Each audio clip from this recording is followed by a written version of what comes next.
Hi there, it's me again. I just thought I'd give you an update on life in the Second World War. As a kid, that is, of course. I was only a young boy then, and things were not frightening, although we did hear the odd crump of bombs falling on the other side of Portsea Island. I was in the Langton Harbour side, which is on the east side, so it's the opposite side of the island to the Navy base, which those damn Nazis were bombing relentlessly, hoping to get a ship or two, I suppose. The story that we were told at school was that Queen Street in Portsmouth was a bit of a red light district, and before the war, the council tried and tried and tried again to shut it down, but Germans came along and shut it down in one night. So there you go. Another story I'd like to tell you, and this is about me actually. I was actually accused of being a German conspirator when I was 3.5 years old. Yeah, I know, it sounds stupid, but it actually happened.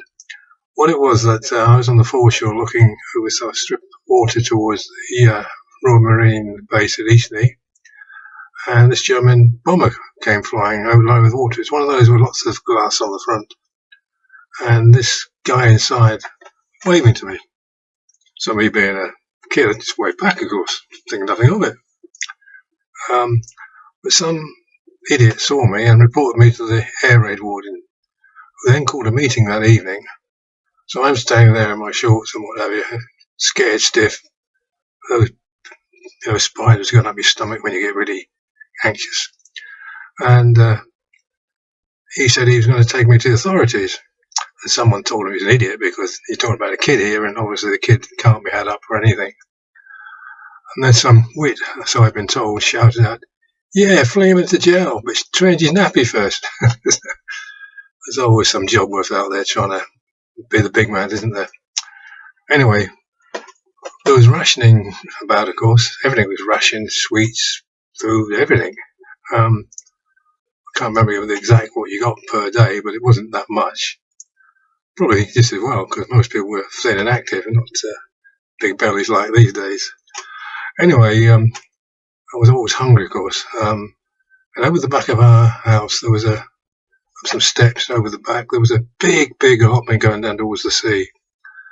And, of course, when they cut the cabbages and whatever, brassicas of all sorts, they just left the stalks in the ground for later on. Well, I'd go over, find a stalk, cut the inside out, and eat that. So that, with overdosing on blackberries in the summer and eating seaweed at odd times, gave me that extra boost, I suppose, and kept me going.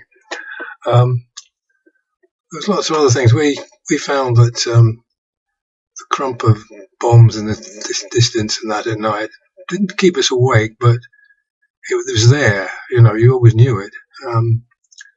But everyone was in the same boat, so there's no worries. Things got gradually better as the war progressed, I suppose, and towards the end.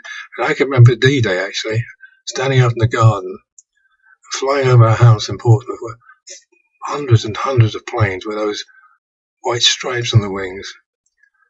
And I can remember someone saying, growing up there is, of course, there must be a big show on. That's the way they talked in them days, a big show. And of course, then on the radio, an hour or so later came the news that our troops had gone into Normandy and started the invasion of Europe to kick them Germans out, which we did eventually, of course. One of the other things I found at school was very strict compared with today. I was in a class where we were singing All Things Bright and Beautiful, some kid type song like that.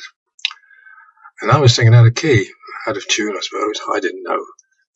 And the teacher stopped every section of the class in time, bit by bit, until he got to the last row, and then to me, punished me, she did, by standing me in a corner with my back to the class for the rest of the lesson. Well, that brought me on singing for, 40 years or so, until I got to Saudi Arabia. And then some Welsh guru of a musician came up to me one day and said, "I think you're a tenor, Jim." Well, I didn't have a clue what a tenor was, did I? I mean, it's a note for me. And they said, "Would you join our choir?" And I said, No, not me, I can't sing.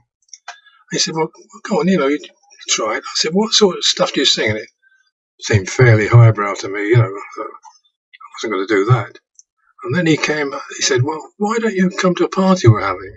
So I thought of a party. I thought, well, yeah, party. Unfortunately, it wasn't the singing and all dancing thing that I was expecting, but it's quite nice. Little tables, candles on, coffee, biscuits and whatever, cakes, chatting. So that was all right. Then I thought, well, I'll go to one of the rehearsals just to sort of thank you for being invited to the party. Seems the right thing to do. So I went to the party, enjoyed it. Then I went to the rehearsal. They're doing a piece called Hiawatha's Wedding Feast, which is 40 minutes of beautiful, lilting, melodic music. I was hooked. Hook, line and sinker. And of course, this Welsh guy knew I would be. And from then I joined the choir. Didn't even need an audition. They were so short tenors in them days that, later on when I went to Brazil, I had to go to audition with the maestro there. But I passed. I'm not a great singer, but I love doing it now. I sing every day, all day long, even before I'm out of bed in the morning. Drives my wife wild. It does wild. But she's got used to it, and she's even admitted I sing reasonably well now. In fact, a few years ago, I actually composed a song for her for her birthday and sang it at Crom Castle, which is a place near us. And it went down quite well. So there you go. You can get there in the end if you try hard enough. Anyway, I'll end this now and come back with perhaps some more interesting news for you later on. Take care. Bye there.